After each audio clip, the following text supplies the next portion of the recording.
ਵਾਹਿਗੁਰੂ ਜੀ ਕਾ ਖਾਲਸਾ ਵਾਹਿਗੁਰੂ ਜੀ ਕੀ ਫਤਿਹ। This is the first lecture in the series of Sikh religion and Sikh history. Today I'll be talking about the compilation of Guru Granth Sahib Ji.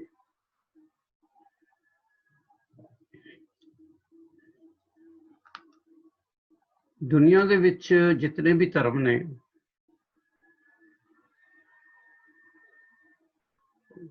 ਦੁਨੀਆ ਦੇ ਵੱਡੇ ਵੱਡੇ ਜਿਹੜੇ courts ਨੇ, ਜਿਸ ਤਰ੍ਹਾਂ ਹਾਊਸ ਆਫ ਲਾਰਡਸ ਇੰਗਲੈਂਡ 'ਚ, ਉਹਨਾਂ ਨੇ ਪ੍ਰਮਾਣਿਤ ਕੀਤੇ ਨੇ ਕਿ 6 ਵੱਡੇ ਧਰਮ ਨੇ ਦੁਨੀਆ 'ਚ। ਉਹਨਾਂ ਨੇ ਕਿਹਾ ਧਰਮ ਵਾਸਤੇ ਜ਼ਰੂਰੀ ਹੈ ਕਿ ਉਹਨਾਂ ਦਾ ਕੋਈ ਫਾਊਂਡਰ ਹੋਵੇ, ਫਿਰ ਉਹਨਾਂ ਦੀ ਕੋਈ ਰਿਲੀਜੀਅਸ ਬੁੱਕ ਹੋਵੇ, ਉਹਨਾਂ ਦਾ ਕੋਈ ਆਪਣਾ ਇਤਿਹਾਸ ਹੋਵੇ। ਤੇ ਸਿੱਖ ਧਰਮ ਨੂੰ ਉਹਨਾਂ ਦੇ ਵਿੱਚੋਂ ਇੱਕ ਬਹੁਤ ਹੀ ਇੰਪੋਰਟੈਂਟ ਰਿਲੀਜਨ ਗਿਣਿਆ ਗਿਆ। ਔਰ ਸਾਨੂੰ ਸਾਰਿਆਂ ਨੂੰ ਪਤਾ ਵੀ ਇਹ ਸਭ ਤੋਂ ਯੰਗ ਰਿਲੀਜਨ ਆ। ਗੁਰੂ ਨਾਨਕ ਸਾਹਿਬ ਜੀ ਦਾ ਜਨਮ 1469 'ਚ ਹੋਇਆ। ਧਰਮ ਦਾ ਜਿਹੜਾ ਇਤਿਹਾਸ ਹੈ ਤਕਰੀਬਨ 4000 ਸਾਲ ਪੁਰਾਣਾ। ਸਭ ਤੋਂ ਪੁਰਾਣੇ ਧਰਮਾਂ ਵਿੱਚੋਂ ਤੁਸੀਂ ਜੁਡਾਇਜ਼ਮ, ਹਿੰਦੂਇਜ਼ਮ, ਫਿਰ ਉਸ ਤੋਂ ਬਾਅਦ ਬੁੱਧਿਜ਼ਮ, ਜੈਨਿਜ਼ਮ, ਫਿਰ ਕ੍ਰਿਸਚੀਅਨਿਟੀ, ਫਿਰ ਇਸਲਾਮ, ਤੇ ਫਿਰ ਤੁਸੀਂ ਸਿੱਖਿਜ਼ਮ ਕਹਿ ਸਕਦੇ ਹੋ। ਜੇ ਅਸੀਂ birth of Christ the division ਰੱਖੀਏ ਤਾਂ ਬਿਫੋਰ ਕ੍ਰਾਈਸਟ ਸਾਡੇ ਕੋਲ ਨੇ ਜੁਡਾਇਜ਼ਮ, ਹਿੰਦੂਇਜ਼ਮ, ਬੁੱਧਿਜ਼ਮ ਤੇ ਜੈਨਿਜ਼ਮ। ਤੇ after the birth of Christ ਸਾਡੇ ਕੋਲ ਹੈ ਨੇ ਇਸਲਾਮ ਤੇ ਸਿੱਖਿਜ਼ਮ। ਅੱਜ ਜਿਹੜੀ ਮੇਰੀ ਮੇਨ ਟਾਕ ਹੈ ਉਹ ਹੈ ਗੁਰੂ ਗ੍ਰੰਥ ਸਾਹਿਬ ਤੇ ਦੀ ਕੰਪਾਈਲੇਸ਼ਨ ਆਫ ਗੁਰੂ ਗ੍ਰੰਥ ਸਾਹਿਬ। ਜਦੋਂ ਅਸੀਂ ਗੁਰੂ ਗ੍ਰੰਥ ਸਾਹਿਬ ਨੂੰ ਬਾਕੀ ਦੁਨੀਆ ਦੇ ਧਰਮਾਂ ਦੇ ਗ੍ਰੰਥਾਂ ਦੇ ਨਾਲ ਜੋੜਨਾ ਚਾਹੁੰਦੇ ਹਾਂ, ਕੰਪੇਅਰ ਸ਼ਾਇਦ ਠੀਕ ਵਰਡ ਨਹੀਂ ਹੋਏਗਾ, ਜਾਂ ਉਹਨਾਂ ਨਾਲ ਰਲ ਕੇ ਦੇਖਣਾ ਚਾਹੁੰਦੇ ਹਾਂ, ਤਾਂ ਇੱਕ ਚੀਜ਼ ਬੜੀ ਸਾਫ਼ ਹੋ ਕੇ ਉਜਾਗਰ ਹੁੰਦੀ ਹੈ। ਔਰ ਇਹ ਕਿਸੇ ਧਰਮ ਦਾ ਕ੍ਰਿਟਿਸਿਜ਼ਮ ਨਹੀਂ ਹੈ ਕਿ ਜਿਤਨੇ ਵੀ ਹੋਰ ਧਰਮ ਗ੍ਰੰਥ ਨੇ, ਜੇ ਅਸੀਂ ਜੁਡਾਇਜ਼ਮ ਤੋਂ ਸ਼ੁਰੂ ਹੋਈਏ ਤੇ ਫਸਟ ਟੈਸਟਾਮੈਂਟ ਤੇ ਜਾਈਏ, ਉਹਨਾਂ ਦਾ ਤੋਰਾ ਤੇ ਜਾਈਏ, ਫਿਰ ਅਸੀਂ ਸੈਕੰਡ ਟੈਸਟਾਮੈਂਟ ਤੇ ਜਾਈਏ, ਫਿਰ ਅਸੀਂ ਬੁੱਧਿਜ਼ਮ ਦੇ ਤ੍ਰਿਪਿਟਕਾ ਤੇ ਜਾਈਏ, ਹਿੰਦੂ ਧਰਮ ਦੇ ਅਸੀਂ ਭਾਗਵਤ ਗੀਤਾ ਤੇ ਜਾਈਏ, ਰਾਮਾਇਣ ਤੇ ਜਾਈਏ, ਫਿਰ ਅਸੀਂ ਜੈਨਿਜ਼ਮ ਦੇ ਐਂਗਸ ਤੇ ਜਾਈਏ, ਇਸਲਾਮ ਦੇ ਹੋਲੀ ਕੁਰਾਨ ਤੇ ਜਾਈਏ।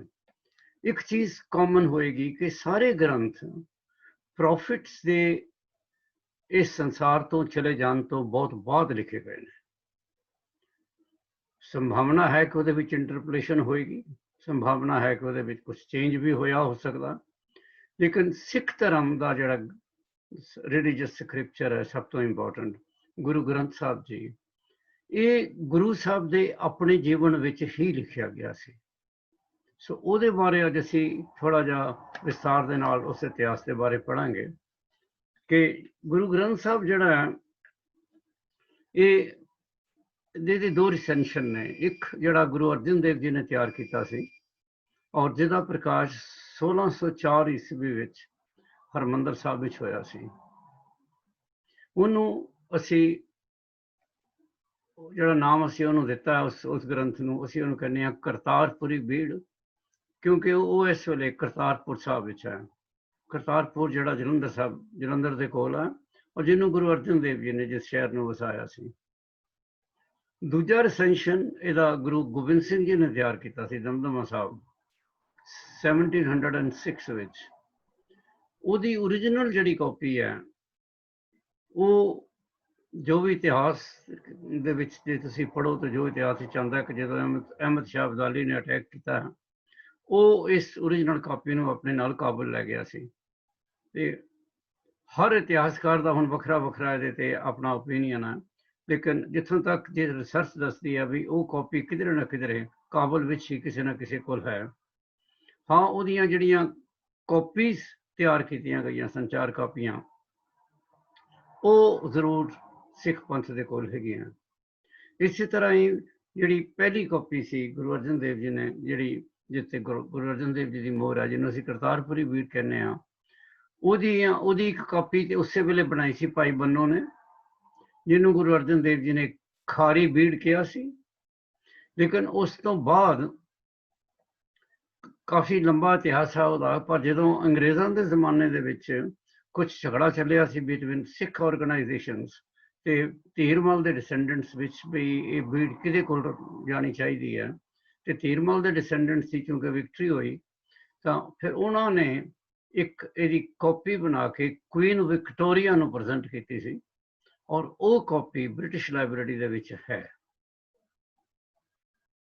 ਜੇ ਅਸੀਂ ਹੁਣ ਇਹਦੇ ਇਤਿਹਾਸ ਵੱਲ ਥੋੜੀ ਨਜ਼ਰ ਪਾਈਏ ਤੇ ਇਹਦੀ ਇੰਪੋਰਟੈਂਸ ਸਿੱਖ ਜਗਤ ਦੇ ਵਿੱਚ ਕੀ ਹੈ।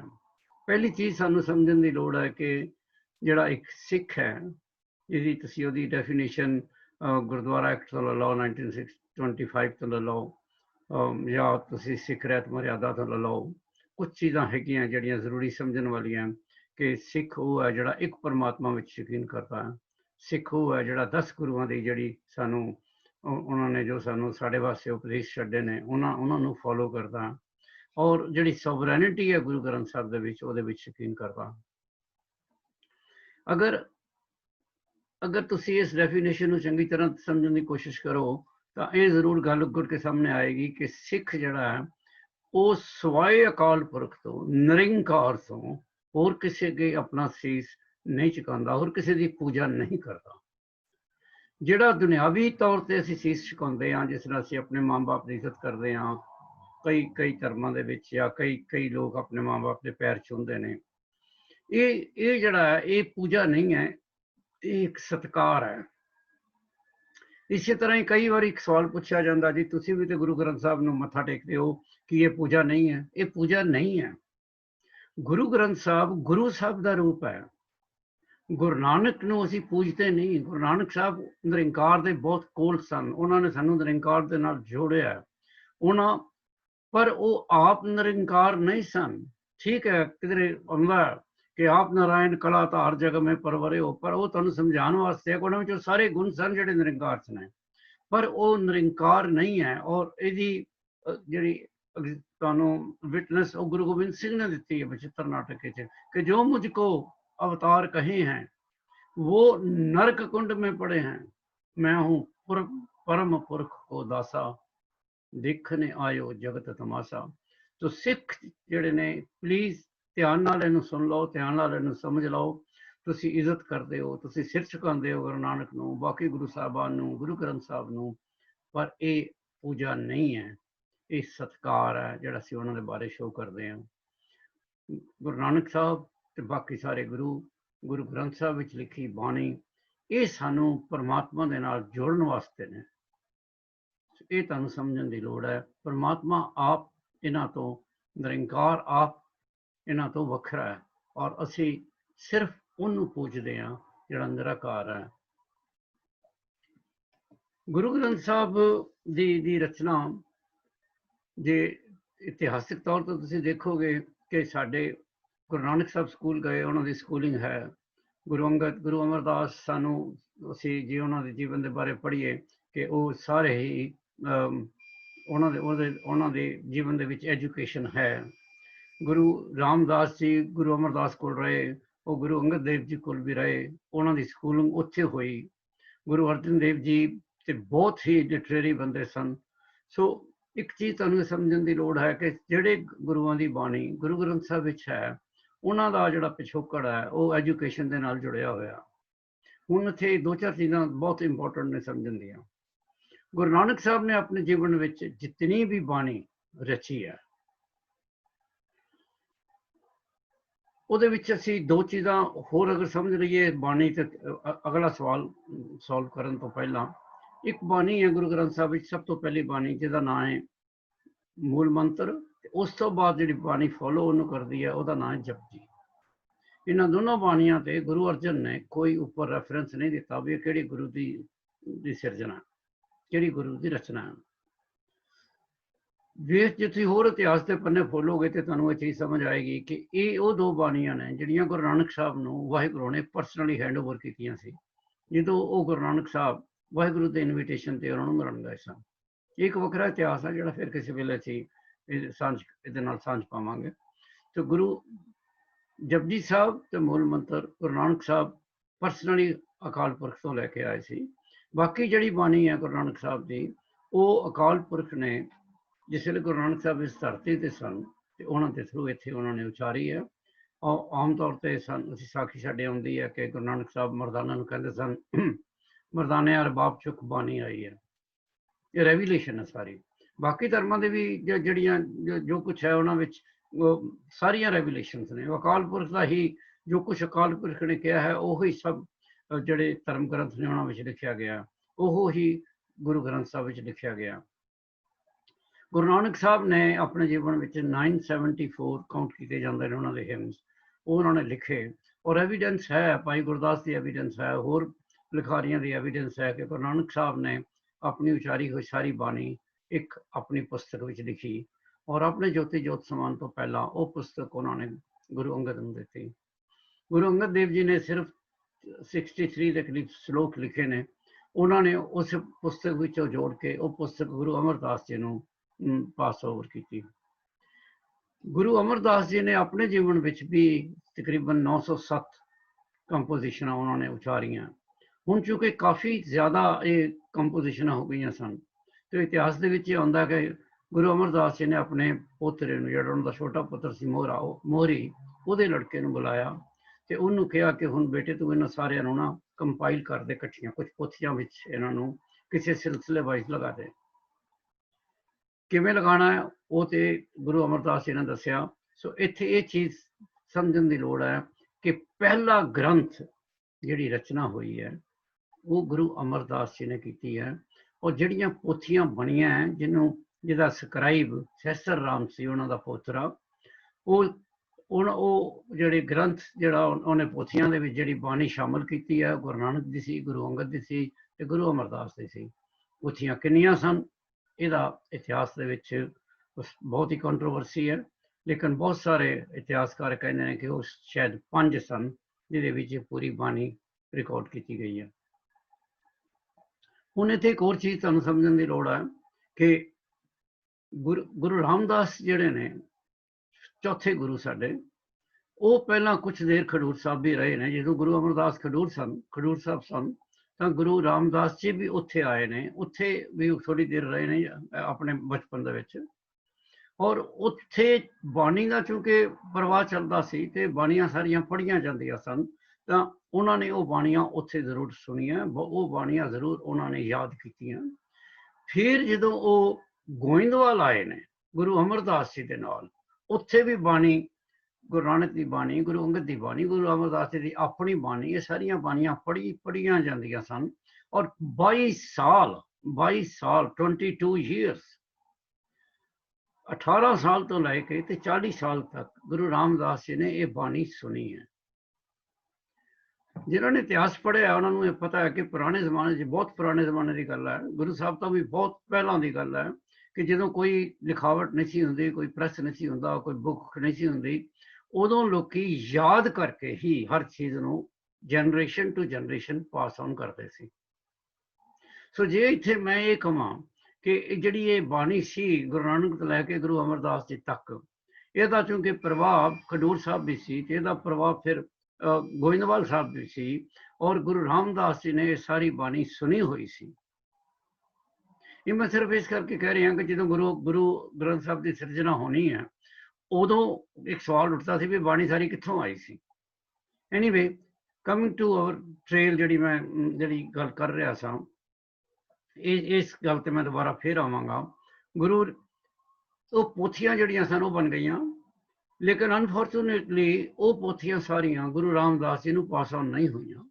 ਉਹ ਪੋਥੀਆਂ ਗੁਰੂ ਅਮਰਦਾਸ ਜੀ ਦਾ ਵੱਡਾ ਲੜਕਾ ਜਿਹੜਾ ਸੀ ਮੋਹਨ, ਉਹ ਪੋਥੀਆਂ ਉਹਨੇ, ਤੁਸੀਂ ਕਹਿ ਸਕਦੇ ਹੋ, ਜ਼ਬਤ ਕਰ ਲਈਆਂ ਜਾਂ ਰੱਖ ਲਈਆਂ ਜਾਂ ਅੱਗੇ ਨਹੀਂ ਦਿੱਤੀਆਂ, ਕਿਉਂਕਿ ਇਹ ਤੇ ਪੱਕੀ ਵਿਚਾਰਧਾਰਾ ਸੀ ਕਿ ਜਿਹਦੇ ਕੋਲ ਪੋਥੀਆਂ ਹੋਣਗੀਆਂ ਉਹਦੀ ਜ਼ਿਆਦਾ ਮਾਨਤਾ ਹੋਏਗੀ, ਕਿਉਂਕਿ ਬਾਣੀ ਤੇ ਉਹ ਹੈ ਤੇ ਹੁਣ ਗੁਰੂ ਤੇ ਉਹ ਹੈ। ਪਹਿਲਾਂ ਇਹਨਾਂ ਪੋਥੀਆਂ ਨੂੰ ਗੋਇੰਦਵਾਲ ਪੋਥੀਆਂ ਕਹਿੰਦੇ ਸਨ, ਕਿਉਂਕਿ ਮੋਹਨ ਨੇ ਆਪਣੇ ਕੋਲ ਰੱਖ ਲਈਆਂ। ਮੋਹਨ ਉਹਨਾਂ ਦਾ ਵੱਡਾ ਲੜਕਾ ਗੁਰੂ ਅਮਰਦਾਸ ਜੀ ਦਾ, ਫਿਰ ਇਹਨੂੰ ਮੋਹਨ ਪੋਥੀਆਂ ਵੀ ਕਹਿੰਦੇ ਨੇ। गुरु रामदास जी ਨੂੰ ਪੋਥੀਆਂ नहीं मिलियां। गुरु रामदास जी चौथे गुरु बने, उन्होंने आप ही बाणी उचारी। कुछ कई कहते हैं 6, 7, 9 है, कईयां दी काउंटिंग डिफरेंट है। फिर जो गुरु रामदास जी ज्योति जोत समान लगे ने, ते हुण ये सारी बाणी गुरु अर्जन नूं जानी सी। गुरु रामदास जी ते अपनी बाणी उन्हां कोल सी। बाकी ਜਿਹੜੇ गुरु सन, गुरु नानक देव जी, गुरु अंगद देव जी ते गुरु अमरदास जी, ਇਹਦੀ ਬਾਣੀ ਹੁਣ ਜਿੰਨੀ ਕੰਠ ਕੀਤੀ ਹੋਈ ਸੀ ਗੁਰੂ ਰਾਮਦਾਸ ਜੀ ਨੇ, ਉਹ ਤੇ ਡੈਫੀਨੇਟਲੀ ਪਾਸ ਔਨ ਕਰ ਦਿੱਤੀ ਉਹਨਾਂ ਨੇ ਆਪਣੇ ਬੇਟੇ ਨੂੰ, ਗੁਰੂ ਅਰਜਨ ਦੇਵ ਜੀ ਨੂੰ। ਹੁਣ ਗੁਰੂ ਅਰਜਨ ਦੇਵ ਜੀ ਜਿਹੜੇ ਸਾਡੇ ਪੰਜਵੇਂ ਪਾਤਸ਼ਾਹ ਨੇ, ਜਿਨ੍ਹਾਂ ਨੇ ਸਾਡੇ ਕੋਲ ਬਹੁਤ ਹੀ ਕੁਝ ਸਾਨੂੰ ਦਿੱਤਾ। ਹਰਿਮੰਦਰ ਸਾਹਿਬ ਦਿੱਤਾ ਸਾਨੂੰ, ਕਰਤਾਰਪੁਰ ਸਾਹਿਬ ਦਿੱਤਾ, ਤਰਨ ਤਾਰਨ ਸਾਹਿਬ ਦਿੱਤਾ, ਗੁਰੂ ਗ੍ਰੰਥ ਸਾਹਿਬ ਦਿੱਤਾ। ਜਿਸ ਵੇਲੇ ਇੱਕ ਕੁਛ ਐਸਾ ਪ੍ਰੈਸ਼ਰ ਸੀ ਕਿ ਜਿਹੜੇ ਗੁਰੂ ਘਰ ਤੋਂ ਦੇ ਵਿਪਰੀਤ ਲੋਕ ਸਨ, ਉਹਨਾਂ ਨੇ ਕੁਛ ਆਪਣੀ ਬਾਣੀ ਰਚਣੀ ਸ਼ੁਰੂ ਕਰ ਦਿੱਤੀ ਤੇ ਗੁਰੂ ਨਾਨਕ ਸਾਹਿਬ ਦੇ ਨਾਂ ਤੋਂ ਉਸ ਬਾਣੀ ਦਾ ਪ੍ਰਚਾਰ ਕਰਨਾ ਸ਼ੁਰੂ ਕਰ ਦਿੱਤਾ। ਘਰ ਘਰ ਜਗ੍ਹਾ ਉਹਨਾਂ ਨੇ, ਉਦੋਂ ਗੁਰਦੁਆਰਾ ਤਾਂ ਨਹੀਂ ਸੀ ਕਹਿੰਦੇ, ਧਰਮਸਾਲ ਬਣਾ ਕੇ ਉਹ ਗੁਰੂ ਨਾਨਕ ਸਾਹਿਬ ਜੀ ਦਾ ਨਾਮ ਵਿੱਚ ਲਾ ਕੇ ਪੋਇਟਰੀ ਲੋਕਾਂ ਨੂੰ ਸੁਣਾਉਣੀ ਸ਼ੁਰੂ ਕਰ ਦਿੱਤੀ। ਜਿਹੜਾ ਵਿਚਾਰਾ ਇੱਕ ਇਨਸਾਨ ਸੀ, ਅਨਪੜ੍ਹ ਸੀ, ਜਿਹਨੂੰ ਨਹੀਂ ਸੀ ਪਤਾ, ਸਿਰਫ ਉਹਨੇ ਸ਼ਬਦ ਨੂੰ ਮੱਥਾ ਟੇਕਣਾ ਸੀ, ਉਹ ਕੁਰਾਏ ਪੈ ਗਿਆ। ਫਿਰ ਗੁਰੂ ਅਰਜਨ ਦੇਵ ਜੀ ਤੇ ਪ੍ਰੈਸ਼ਰ ਪਿਆ। ਭਾਈ ਗੁਰਦਾਸ ਜੀ ਨੇ ਵੀ ਆ ਕੇ ਕਿਹਾ, ਬਾਬਾ ਬੁੱਢਾ ਨੇ ਵੀ ਆ ਕੇ ਕਿਹਾ ਕਿ ਹੁਣ ਉਹ ਵਕਤ ਆ ਗਿਆ ਹੈ ਜਿਸ ਤੁਸੀਂ ਆਥੈਂਟਿਕ ਬਾਣੀ ਦਾ ਇੱਕ ਗ੍ਰੰਥ ਬਣਾ ਕੇ ਉੱਥੇ ਆਪਣੀ ਸੀਲ ਕਰ ਦਿਓ। 1601 ਤੋਂ ਲੈ ਕੇ 1604 ਤੱਕ ਗੁਰੂ ਅਰਜਨ ਦੇਵ ਜੀ ਨੇ ਫਿਰ ਰਾਮਸਰ, ਅੰਮ੍ਰਿਤਸਰ ਸਾਹਿਬ ਜਗ੍ਹਾ ਰਾਮਸਰ, ਉੱਥੇ ਬੈਠ ਕੇ ਭਾਈ ਗੁਰਦਾਸ ਤੇ ਬਹੁਤ ਸਾਰੇ ਹੋਰ ਲਿਖਾਰੀ, ਹੈਡ ਸਕਰਾਈਬ ਭਾਈ ਗੁਰਦਾਸ ਸਨ, ਮੇਨ ਕੰਪਾਈਲਰ ਗੁਰੂ ਅਰਜਨ ਦੇਵ ਜੀ ਸਨ, ਤੇ ਬਹੁਤ ਸਾਰੇ ਹੋਰ ਸਕਰਾਈਬ ਸਨ। ਇਹਨਾਂ ਵਿੱਚ ਇੱਕ ਭਾਈ ਬਣਾਉਂਦੀ ਸੀ।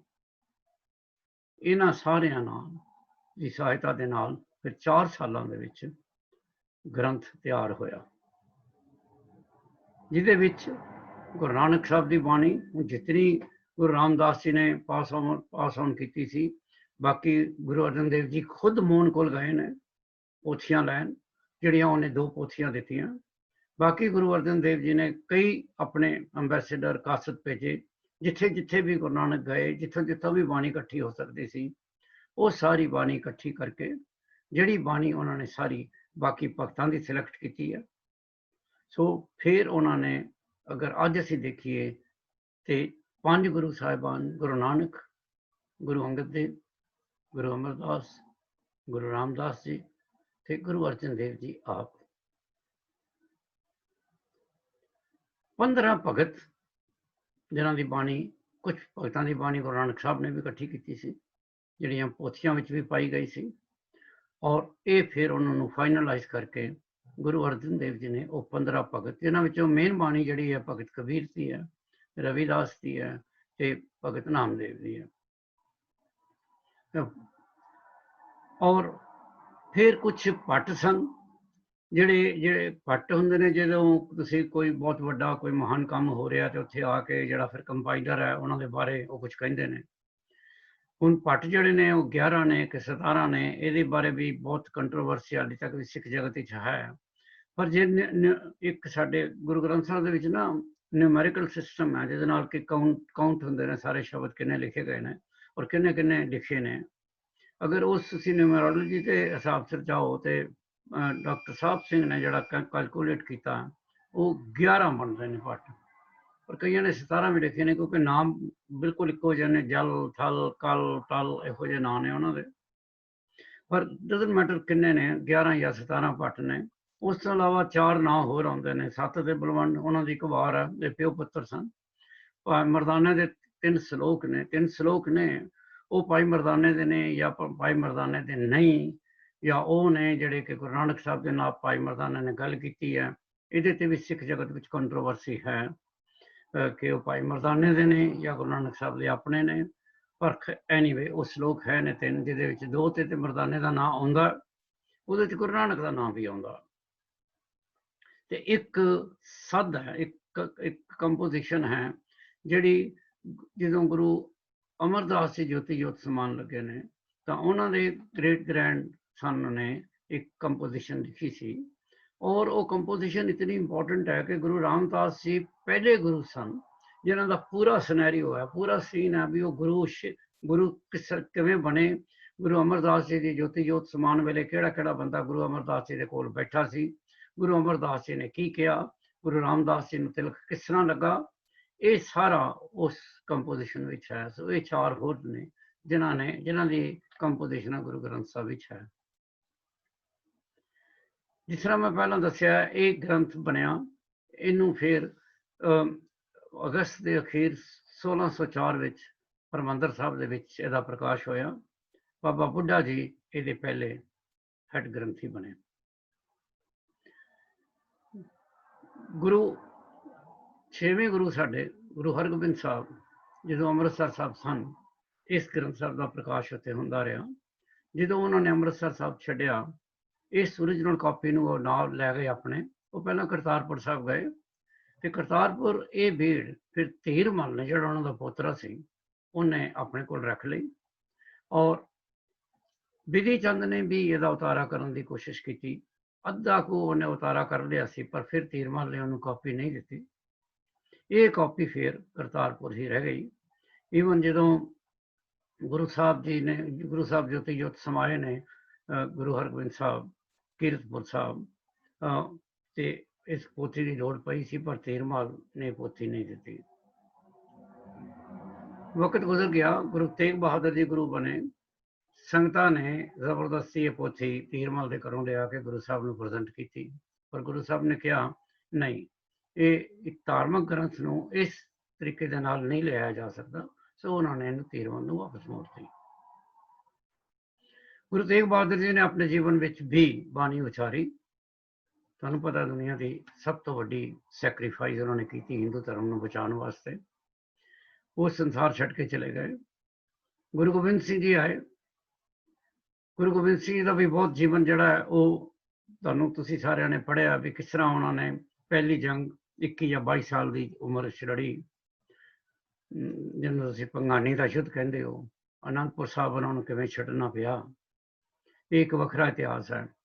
जिस वे दमदमा साहब पहुंचे 1706 की गल है, उदों संगतां ने कहा कि साडे कोल बाबा जी की भीड़ ओरिजिनल नहीं हैगी, ते किरपा करो ते एक उहदा उतारा होर कर दिओ जिस तुसीं अपने दस्तखत करो। उत्थे फिर गुरु गोबिंद सिंह जी ने दोबारा गुरु ग्रंथ साहब की भीड़ बनाई है, दोबारा उतारा किया। ਉਹਦੇ ਵਿੱਚ डिफरेंस सिर्फ 2 मेजर डिफरेंस ने, छोटे छोटे डिफरेंस होर भी ने। करतारपुरी भीड़ विच जिहड़ी गुरु अर्जन देव जी ने बनाई ते जिहड़ी हुण गुरु गोबिंद सिंह जी बना रहे हैं, ਉਹਦੇ ਵਿੱਚ बेसिक डिफरेंस जिहड़ा है वो ये है कि जिहड़े गुरु तेग बहादुर जी की बाणी है, गुरु तेग बहादुर की जिहड़ी बाणी है वो नैचुरली गुरु अर्जन देव जी की भीड़ विच नहीं है। ते ਉਹ ਬਾਣੀ 115 ਉਹਨਾਂ ਦੀਆਂ ਕੰਪੋਜੀਸ਼ਨਾਂ ਨੇ ਜਿਹੜੀਆਂ ਗੁਰੂ ਸਾਹਿਬ ਨੇ ਗੁਰੂ ਗੋਬਿੰਦ ਸਿੰਘ ਜੀ ਨੇ ਫਿਰ ਉਸ ਬੀਟ ਦੇ ਵਿੱਚ ਉਹਨੂੰ ਐਡ ਕੀਤਾ ਡਿਫਰੈਂਟ ਰਾਗਾਂ ਦੇ ਅੰਦਰ। ਔਰ ਇੱਕ ਜੇ ਤੁਸੀਂ ਗੁਰੂ ਗ੍ਰੰਥ ਸਾਹਿਬ ਦਾ ਜਿਹੜੇ ਗੁਰੂ ਗ੍ਰੰਥ ਸਾਹਿਬ ਦਾ ਪਾਠ ਕਰਦੇ ਨੇ ਜਾਂ ਜਿਹੜੇ ਰਹਿਰਾਸ ਸਾਹਿਬ ਦਾ ਪਾਠ ਕਰਦੇ ਨੇ, ਉਹ ਅਗਰ ਗੁਰੂ ਗ੍ਰੰਥ ਸਾਹਿਬ ਦਾ ਦੇਖਣ ਤੇ ਦੋ ਬੀੜਾਂ ਨੂੰ ਆਪਸ ਵਿੱਚ ਕੰਪੇਅਰ ਕਰਨ ਤੇ ਕਰਤਾਰਪੁਰੀ ਬੀਟ ਦੇ ਵਿੱਚ ਜਿਹੜਾ ਨਿਤਨੇਮ ਸੈਕਸ਼ਨ ਅਸੀਂ ਜਿਹਨੂੰ ਅਸੀਂ ਕਹਿੰਦੇ ਹਾਂ ਰਾਗਾਂ ਤੋਂ ਪਹਿਲਾਂ ਜਿਹੜਾ ਸੈਕਸ਼ਨ ਹੈ, ਉਹਦੇ ਵਿੱਚ ਸੋਧਰ ਦੇ 5 ਸ਼ਬਦ ਨੇ ਤੇ ਕੀਰਤਨ ਸੋਹਲੇ ਦੇ 5 ਸ਼ਬਦ ਨੇ ਜਪਜੀ ਸਾਹਿਬ ਤੋਂ ਬਾਅਦ। ਪਰ ਜਿਹੜੀ ਬੀਟ ਗੁਰੂ ਗੋਬਿੰਦ ਸਿੰਘ ਜੀ ਨੇ ਬਣਾਈ ਹੈ ਉਹਦੇ ਵਿੱਚ ਉਹਨਾਂ ਨੇ 4 ਸ਼ਬਦ ਉਹਨਾਂ ਨੇ ਰਾਗ ਆਸਾ ਦੇ ਵਿੱਚੋਂ ਸੋ ਪੁਰਖ ਦੇ ਹੈਡਿੰਗ ਥੱਲੇ ਵੀ ਐਡ ਕਰਦੇ ਨੇ। ਸੋ ਹੁਣ ਜੇ ਤੁਸੀਂ ਮੈਂ ਇਹਨੂੰ ਆਸਾਨ ਕਰ ਦੇਣਾ, ਜਿਹੜੀ ਦਮਦਮਾ ਸਾਹਿਬ ਦੀ ਬੀੜ ਹੈ ਉਹਦੇ ਵਿੱਚ ਜੇ ਤੁਸੀਂ ਉਹਨੂੰ ਪਹਿਲਾਂ 13 ਪੇਜਾਂ ਵਿੱਚ ਪਹਿਲਾ ਮੂਲ ਮੰਤਰ ਹੈ, ਫਿਰ ਜਪਜੀ ਸਾਹਿਬ ਹੈ, ਫਿਰ ਸੋਧਰ ਹੈ, ਉਹਦੇ ਇੱਕ ਹੈਡਿੰਗ ਸੋਧਰ ਸ਼ਬਦ ਵੀ ਹੈ ਤੇ ਸੋਧਰ ਹੈਡਿੰਗ ਵੀ ਹੈ, ਉਹਦੇ ਥੱਲੇ 5 ਸ਼ਬਦ ਨੇ। ਫਿਰ ਸੋ ਪੁਰਖ ਇੱਕ ਹੈਡਿੰਗ ਹੈ ਤੇ ਸੋ ਪੁਰਖ ਇੱਕ ਸ਼ਬਦ ਵੀ ਹੈ, ਉਹਦੇ ਥੱਲੇ 4 ਸ਼ਬਦ ਨੇ। ਇਸ ਤਰ੍ਹਾਂ ਸੋਹਿਲਾ ਇੱਕ ਹੈਡਿੰਗ ਹੈ, ਉਹਦੇ ਥੱਲੇ 5 ਸ਼ਬਦ ਨੇ। ਜਦਕਿ ਕਰਤਾਰਪੁਰੀ ਬੀੜ ਵਿੱਚ ਮੂਲ ਮੰਤਰ ਹੈ, ਜਪਜੀ ਸਾਹਿਬ ਹੈ, ਸੋਧਰ ਹੈ ਤੇ ਸੋਹਿਲਾ ਹੈ। सो पुरख से 4 शब्द उस जगह ते नहीं है। इस बीड़ दियां जिस तरह मैं तुहानूं पहलां दस्सिआ 4 कापियां बाबा दीप सिंह शहीद ने बनाइयां, वो डिफरेंट तख्तां ते भेज दित्तियां गईयां। इस वेले हैगियां, उस वेले ते तख्त इन्ने डिकलेयर नहीं सी होए। ਉਹ ਵੀਰ ਜਿਸ ਤਰ੍ਹਾਂ ਮੈਂ ਪਹਿਲਾਂ ਹਵਾਲਾ ਦਿੱਤਾ, ਇਤਿਹਾਸ ਇਹੀ ਦੱਸਦਾ ਕਿ ਅਹਿਮਦ ਸ਼ਾਹ ਅਬਦਾਲੀ ਉਹਨੂੰ ਕਾਬਲ ਲੈ ਗਿਆ। ਹੁਣ ਇਹ ਵੀਰ ਜਿਹੜੀ ਸੀ, ਇਹ ਫਿਰ ਗੁਰੂ ਗੋਬਿੰਦ ਸਿੰਘ ਜੀ ਆਪਣੇ ਨਾਲ ਨੰਦੇੜ ਲੈ ਗਏ ਨੇ। ਉਹਨਾਂ ਦੇ ਜੋਤੀ ਨੰਦੇੜ ਦੇ ਵਿੱਚ ਜਿਸ ਵੇਲੇ ਗੁਰੂ ਗੋਬਿੰਦ ਸਿੰਘ ਦੀ ਜੋਤੀ ਜੋਤ ਸਮਾਉਣ ਲੱਗੇ ਸਨ, ਉਦੋਂ ਗੁਰੂ ਗੋਬਿੰਦ ਸਿੰਘ ਜੀ ਨੂੰ ਸਿੱਖਾਂ ਨੇ ਕੁਐਸਚਨ ਕੀਤਾ ਸੀ ਵੀ ਮਹਾਰਾਜ ਨੂੰ ਤੁਹਾਡੇ ਬਾਅਦ ਸਾਡੀ ਅਗਵਾਈ ਕੌਣ ਕਰੇਗਾ, ਗੁਰੂ ਕੌਣ ਬਣੇਗਾ? ਤੇ ਉਦੋਂ ਗੁਰੂ ਸਾਹਿਬ ਨੇ ਕਿਹਾ ਸੀ ਤੁਸੀਂ ਬੀੜ ਲੈ ਕੇ ਆਓ। ਫਿਰ ਇਸ ਬੀੜ ਨੂੰ ਜਦੋਂ ਜਿਹਦਾ ਪਹਿਲਾ ਨਾਂ ਗੁਰੂ ਅਰਜਨ ਦੇਵ ਜੀ ਦੇ ਵਿੱਚ ਇਹਦਾ ਨਾਂ ਪੋਥੀ ਸਾਹਿਬ ਸੀ, ਫਿਰ ਆਦਿ ਗ੍ਰੰਥ ਹੋਇਆ, ਫਿਰ ਗੁਰੂ ਗ੍ਰੰਥ ਹੋਇਆ, ਫਿਰ ਗ੍ਰੰਥ ਸਾਹਿਬ ਹੋਇਆ।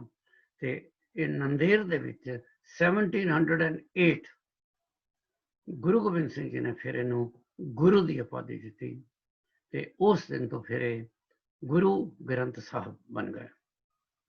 ਸੋ ਅਗਰ ਅਸੀਂ ਕਹੀਏ ਕਿ ਜਿਹੜਾ ਫੇਜ਼ ਹੈ, ਪਹਿਲੀ ਬੀੜ ਤਿਆਰ ਹੋਈ 1604 ਵਿੱਚ ਰਾਮਸਰ, ਉਹ ਬੀੜ ਤਿਆਰ ਕੀਤੀ ਗੁਰੂ ਅਰਜਨ ਨੇ, ਸਕਰਾਈਬ ਸੀ ਉਹਨਾਂ ਦੇ ਮਾਮਾ ਜੀ। ਸੈਕੰਡ ਬੀੜ ਤਿਆਰ ਹੋਈ ਦਮਦਮਾ ਸਾਹਿਬ, ਉਹਦੇ ਸਕਰਾਈਬ ਸਨ ਭਾਈ ਮਨੀ ਸਿੰਘ, ਔਰ ਉਹ ਬੀੜ ਕੰਪਾਈਲ ਕੀਤੀ ਗੁਰੂ ਗੋਬਿੰਦ ਸਿੰਘ ਜੀ ਨੇ। ਫਿਰ ਇਹਦੇ ਡਿਫਰੈਂਟ ਨਾਂ ਧਰੇ ਗਏ, ਜਿਸ ਤਰ੍ਹਾਂ ਪਹਿਲਾਂ ਨੂੰ ਪੋਥੀ ਸਾਹਿਬ ਕਿਹਾ ਗਿਆ, ਫਿਰ ਆਦਿ ਗ੍ਰੰਥ ਕਿਹਾ ਗਿਆ, ਫਿਰ ਗ੍ਰੰਥ ਸਾਹਿਬ ਕਿਹਾ ਗਿਆ। ਫਿਰ ਨੰਦੇੜ ਵਿੱਚ ਜਦੋਂ ਗੁਰੂ ਗੋਬਿੰਦ ਸਿੰਘ ਜੀ ਨੇ ਇਸ ਬੀੜ ਨੂੰ ਰਵਾਇਤ ਦੇ ਮੁਤਾਬਕ ਗੁਰੂਸ਼ਿਪ ਦਾ ਦਰਜਾ ਦਿੱਤਾ, ਤਾਂ ਫਿਰ ਇਹਨੂੰ ਗੁਰੂ ਗ੍ਰੰਥ ਸਾਹਿਬ ਕਿਹਾ ਗਿਆ। ਇਸ ਗ੍ਰੰਥ ਦੀ ਸਟੈਂਡਰਡਾਈਜ਼ਡ ਕਾਪੀ ਦੇ ਵਿੱਚ 1430 ਪੇਜਿਸ ਨੇ, ਔਰ ਹਰ ਬੀੜ ਵਿੱਚ ਛੋਟੀ ਸਾਈਜ਼ ਦੀ ਹੈ ਬੀੜ ਜਾਂ ਵੱਡੀ ਸਾਈਜ਼ ਦੀ ਹੈ, ਛੋਟੇ ਫੌਂਟ ਵਿੱਚ ਲਿਖੀ ਗਈ ਹੈ ਜਾਂ ਵੱਡੇ ਫੌਂਟ ਵਿੱਚ ਲਿਖੀ ਗਈ ਹੈ। ਪੇਜ 1430 ਹੀ ਹੋਣਗੇ। ਇਹ ਇਸ ਕਰਕੇ ਇਹ ਬੜਾ ਆਸਾਨ ਹੈ ਕੋਈ ਵੀ ਸ਼ਬਦ ਲੱਭਣਾ। ਤੁਸੀਂ ਕੋਈ ਵੀ ਸ਼ਬਦ ਕਿਸੇ ਨੂੰ ਕਹਿਣਾ ਹੈ, ਤੁਸੀਂ ਅਗਰ ਉਹਨੂੰ ਪੇਜ ਨੰਬਰ ਦੱਸ ਦਿਓਗੇ ਤੇ ਉਸ ਪੇਜ ਨੰਬਰ ਤੋਂ ਉਹ ਸ਼ਬਦ ਲੱਭ ਸਕਦਾ। ਅੱਜ ਇੰਨਾ ਹੀ ਅਸੀਂ ਇਤਿਹਾਸ ਗੁਰੂ ਗ੍ਰੰਥ ਸਾਹਿਬ ਜੀ ਦਾ ਮੈਂ ਤੁਹਾਡੇ ਮੁੱਖ ਰੱਖਦਾ, ਤੇ ਫਿਰ ਸੈਕੰਡ ਲੈਕਚਰ ਦੇ ਵਿੱਚ ਕਿਸੇ ਹੋਰ ਟੌਪਿਕ ਨੂੰ ਲੈ ਕੇ ਮੈਂ ਹਾਜ਼ਰ ਹੋਵਾਂਗਾ। ਵਾਹਿਗੁਰੂ ਜੀ ਕਾ ਖਾਲਸਾ ਤੇ ਸ੍ਰੀ ਵਾਹਿਗੁਰੂ ਜੀ ਕੀ ਫਤਿਹ।